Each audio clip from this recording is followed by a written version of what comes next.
ध्यान नहीं दिया ना, अगर ये डॉक्यूमेंट कंप्लीट नहीं किया तो सारे पैसे स्वाहा हो जाएंगे आपके। बना देना इस समस्या का समाधान नहीं है। आज की वीडियो में हम सीखेंगे को परेशानी नहीं होगी। और ध्यान रखना, आपने जो नॉमिनी डाल दिया है, याद आती है तो फिर किसी को नहीं बताती साहब। तो यही है प्रेडिक्शंस। और जब लोग इन्वेस्ट करते हैं, इन्वेस्टिंग जर्नी शुरू करते हैं, किसी को पता नहीं होता कि कुछ समय बाद हो सकता है मेरी मौत हो सकती है या कुछ भी मेरे साथ मिस हैपनिंग हो सकती है। देखो ये बात बुरा लगेगा लेकिन सच है, कड़वा सच है कि मौत एक दिन सबको आनी है। लेकिन सबसे बड़ी बात सर, आप इन्वेस्टमेंट कर रहे हो, आपने बहुत बड़ी प्लानिंग कर ली है, 20 साल बाद 15 साल बाद आपको अच्छे खासे 2 करोड़ 3 करोड़ कुछ भी मिलेगा। अचानक से आपकी मौत होने पे क्या आपका पैसा आपके नॉमिनी को मिलेगा? आपने कभी सोचा है कि अगर मेरी मौत हो जाती है, अगर इन्वेस्टर की मौत हो गई तो क्या होगा उस समय? साहब अगर आपने कुछ डॉक्यूमेंटेशन पे ध्यान नहीं दिया ना, अगर ये डॉक्यूमेंट कंप्लीट नहीं किया तो सारे पैसे स्वाहा हो जाएंगे आपके। अब स्वाहा कैसे हो जाएंगे ये मैं नहीं, डेटा बताता है। ध्यान से सुनना, क्योंकि लोगों को लगता है कि नहीं साहब हमने नॉमिनी बना दिया है मतलब हमारा काम खत्म। सर काम आपका खत्म नहीं हुआ है। नॉमिनी बना देना इस समस्या का समाधान नहीं है। आज की वीडियो में हम सीखेंगे। भाई साहब कोविड के बाद, कोविड में सिचुएशन ऐसी आई थी कि लोग पैसे के लिए तरस रहे थे। जो लोग इन्वेस्टमेंट कर दिया था उनको समझ नहीं आ रहा था कि मेरे पिताजी, मेरे बाबा जी, मेरी मां ने मेरी इन्वेस्टमेंट कहां कहां कर दी है। और डेटा कहता है, मैं आपको बताऊं, डेटा म्यूचुअल फंड का डेटा कहता है कि सर अभी भी, ये बिल्कुल लेटेस्ट डेटा आपको मिल जाएगा मनी कंट्रोल में, अभी भी 234 करोड़ रुपए अनक्लेम्ड हैं। मतलब समझ रहे हो, 234 करोड़ रुपए को किसी ने बताया नहीं कि मेरा है कि किसी का क्या है।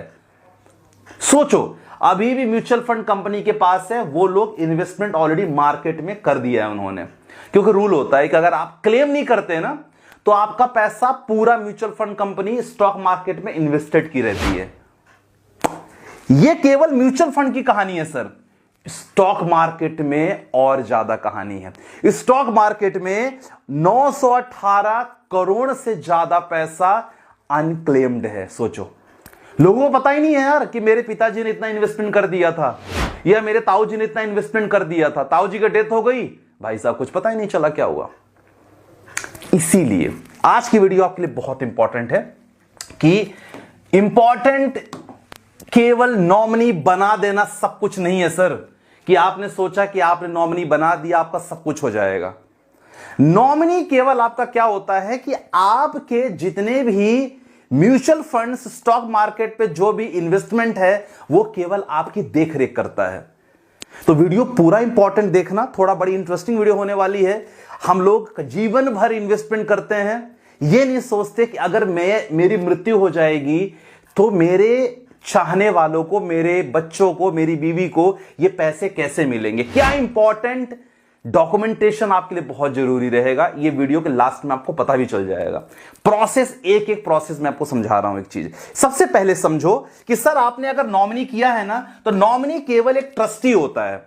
ट्रस्टी मतलब भरोसा करने लायक, जिस पर भरोसा किया जा सकता है। तो अगर कभी इन्वेस्टर की अचानक मौत हो जाती है तो वो पैसा म्यूचुअल फंड कंपनी को ना जाए, इसीलिए वो पैसे के लिए देखभाल के लिए सर हमेशा नॉमिनी अपॉइंटेड होता है। इसीलिए मैं आपको बताया हूं कि जब भी म्यूचुअल फंड में केवाईसी कंप्लीट करो सर, नॉमिनी का डिटेल जरूर डालो। ये स्क्रीनशॉट आपके सामने है, ग्रो ऐप में किस तरह मैंने नॉमिनी की डिटेल डाली है।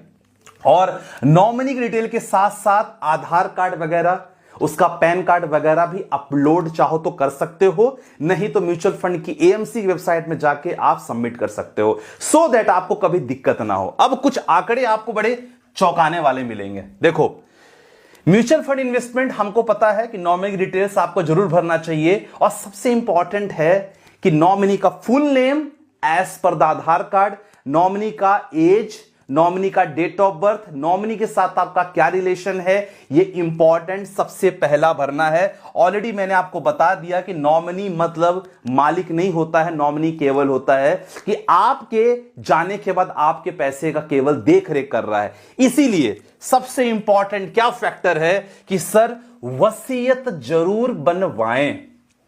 कोविड में बहुत लोग को जब पैसे की जरूरत है उनको पैसे मिल नहीं पाए, क्योंकि क्या हुआ था कि लोगों ने नॉमिनी डिटेल नहीं डाली थी। और नॉमिनी डिटेल ना डालने के बाद क्या हुआ था कि जो वसीयत, जिसपे वसीयत में जिसका नाम है, उसको बहुत ही प्रॉब्लम हुई। अब देखो, अगर आप नॉमिनी का डिटेल नहीं डालते हो, सबसे बड़ी बात है, तो क्या होता है कि जो वसीयत में जिसका नाम आपने डाला है, तो ऑटोमेटिकली जैसे उसका भाई हो गया, बहन हो गया, या उसके बच्चे हो गए, सबसे पहले बच्चे पे आता है, मदर पे आता है, जो पत्नी रहती हैं, तो उनको क्या क्या प्रॉब्लम होती है आपको पता है? अगर आपने नॉमिनी नहीं डाली है सर, तो सबसे पहले जो इन्वेस्टर की डेथ हुई है ना, उसका डेथ सर्टिफिकेट सबसे इंपॉर्टेंट, उसके सारे इन्वेस्टमेंट के पेपर्स, सब कुछ आपको सबमिट करना पड़ता है, सबको नोटरी बनवानी पड़ती है। नोटरी अप्रूवल होने के बाद आपको सीडीएसएल और एनएसडीएल की वेबसाइट पे अपलोड करना होता है, तब जाके आपको किसी तरह आपका सेटलमेंट क्लियर होता है। और ये तुरंत नहीं होता। आपको पता है भारत का कानून क्या होता है, कि भारत का कानून में इतना इजी नहीं है। जब यहां मौत होती है ना, तो भाई बहन, माए और पता नहीं कौन कौन पैदा हो जाते हैं 2 से 4 दिनों में। इसीलिए इंपॉर्टेंट क्या है, हमेशा समझो, बहुत ही ध्यान समझना कि sir full name, address, relationship, age of nominee जरूर डालो। अगर नॉमिनी नहीं है तो सबसे इंपॉर्टेंट है कि आप सबसे पहले ना वसीयत जरूर तैयार करो सर। वसीयत आपकी अगर तैयार हो गई है ना, तो नॉमिनी को परेशानी नहीं होगी।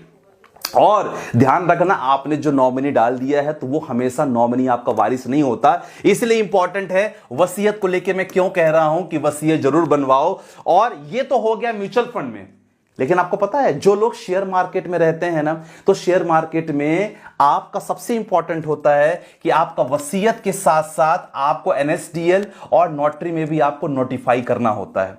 और इन दैट केस, अगर आपने माइनर को, जिसकी एज 18 साल से कम है, अगर आपने उसको बना दिया है नॉमिनी, तो सर उसके साथ साथ किसी मेजर को जरूर अपॉइंट करो जिसकी एज 18 साल से ऊपर है, उसके डॉक्यूमेंटेशन जरूर रखो। इसीलिए मैं हमेशा हर वीडियो में आप लोगों से क्यों बोलता हूं कि सर नॉमिनी का डिटेल जरूर होना चाहिए। अगर नॉमिनी आपने नहीं डाला है तो आपको नॉमिनी के साथ साथ वसीयत में नाम इंपॉर्टेंट रखना चाहिए।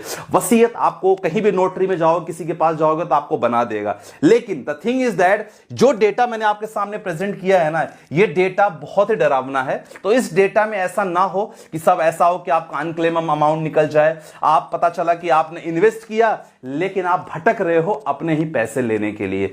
तो ये छोटा सा केवल अपडेट रहा आपके लिए कि सर अगर ऐसा हो, नॉमिनी आप तो कर रहे हो, नहीं कर रहे हो तो जरूर करो। नॉमिनी का आधार कार्ड, पैन कार्ड डिटेल जरूर मेंशन करो, चेक करो, ट्रैक करो। आपके जो ईमेल पे जो जितने भी डॉक्यूमेंट्स आते हैं, खासकर क्योंकि जो लोग ऑनलाइन करते हैं इन्वेस्टमेंट, आप उन सबको ट्रैक करके अपने पास एक फोल्डर बना लो, क्योंकि ये सारी इन्वेस्टमेंट आपको प्रूफ बताती है कि सर आपने इन्वेस्टमेंट किस किस म्यूचुअल फंड में किया है। फोलियो नंबर जरूर रखो, मैं हमेशा आपसे कहता हूं सर फोलियो नंबर जरूर रखो। आप फोलियो नंबर आपने रखा है, केवाईसी कंप्लीट आपने किया है, आपका बैंक डिटेल्स अपडेट होना चाहिए, आपका केवाईसी, आपका अगर कभी चेंज होता है एड्रेस या आधार कभी भी चेंज होता है, अपडेट होता है, तुरंत उसको एनएसडीएल सीडीएसएल की वेबसाइट पे तुरंत अपलोड करो, तुरंत रीकेवाईसी कर लो। या रीकेवाईसी कंप्लीट हो जाएगा तो आपको ऑटोमेटिक सब कुछ हो जाएगा। तो ये चीज बहुत जरूरी है। आज हमें लगता है कि जरूरी नहीं, हम लगातार इन्वेस्टमेंट करते जा रहे हैं, लेकिन अनफॉर्चुनेटली कुछ अगर मिस हैपनिंग होती है फिर कोई नहीं बचा पाएगा। जैसा इन लोग के साथ हुआ था, अभी भी इतना अनक्लेम्ड और इतना पैसा अभी भी है, लोग निकाल नहीं पा रहे हैं। समझ गए ना? तो ये इंपॉर्टेंट फैक्टर है जो आपको मैं ऐसा बताना चाह रहा था इस वीडियो के माध्यम से। थोड़ा डरावना है, लेकिन देखो यार, अगर आप सजग रहोगे, और केवल जरूरी नहीं, और मैंने क्या बोला इंपॉर्टेंट है सर, लीगल हायर तैयार रखना, मतलब वसीयत जरूर बनाओ। वसीयत में क्लियर मेंशन करो कि आपके ना होने के बाद ये जितने भी शेयर्स हैं, जितने म्यूचुअल फंड है, इसका मालिक कौन होगा। क्योंकि नॉमिनी के पास तो पहला देखो पुलिस वेरिफिकेशन होगा, डेथ के बाद सबसे पहला नॉमिनी को ढूंढेंगे कि सर ना नॉमिनी कौन है। नॉमिनी केवल देख रेख करेगा, रख रखाव करेगा, ट्रस्टी है। उसके बाद पूरा पैसा ऑटोमेटिक नॉमिनी किसको ट्रांसफर करेगा, जो वारिस होगा। समझ गए कहानी? ये इंपॉर्टेंट सारांश वीडियो का। आई होप वीडियो पसंद आई होगा। अगर पसंद आए दिल से लाइक कर देना। आपका एक लाइक हमारी टीम को बहुत